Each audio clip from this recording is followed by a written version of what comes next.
সংসদের মেয়াদ 5 বছরের জন্যই আমরা বলেছি। আমরা ভোটারদের বয়স আমরা কোনো অবস্থায় 18-র নিচে না করার ব্যাপারে আমরা আমাদের দৃঢ় অবস্থান ব্যক্ত করেছি এবং আমরা বলেছি যদি আপনারা ভোটারদের বয়স 17 বছর করেন আমরা এটার প্রয়োজনে আমরা আন্দোলন করব। ওনারা আর্গুমেন্ট করতে চেয়েছেন যে 18 বছর বয়সে যে একজন ভোট দিতে পারে তাহলে 18 বছর বয়সে কেন সে সংসদ সদস্য হতে পারবে না। আমরা বলেছি না, সম্ভব নয়। 18 বছর বয়সের একজন কচিকাঁচা শিশুকে আমরা সংসদে প্রেরণ করতে পারি না আইন প্রণয়নের জন্য। আমরা বলেছি যে নির্বাচনের জন্য যে বয়স 25 বছর, এই 25 বছরের কমে করা যাবে না। তবে সর্বোপরি আমরা যেটা চাই, আপনাদের মাধ্যমে বলতে চাই, ওনাদেরকে আমরা বলেছি আপনারা কালক্ষেপণ না করে যে সংস্কারগুলো অর্ডিন্যান্সের মাধ্যমে জারি করা দরকার ওগুলো জারি করে আপনারা নির্বাচনের ব্যবস্থা করেন।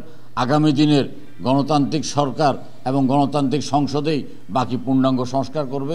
সংস্কার একটা চলমান প্রক্রিয়া এবং ওনাদের সাথে আলোচনা করে মনে হয়েছে যে ওনারা অনেক বেশি উচ্চাকাঙ্ক্ষী চিন্তা করছেন, এত উচ্চাকাঙ্ক্ষা চিন্তা করছেন যে মনে হচ্ছে যে আপনার মানে 24 ঘন্টার মধ্যেই বাংলাদেশকে ওনারা বদলিয়ে দেবেন। তো আমরা বলেছি যে আপনারা একটু নিচে নামেন, এত উপরে উঠেন না, এই মুহূর্তে এতটা সম্ভব নয়।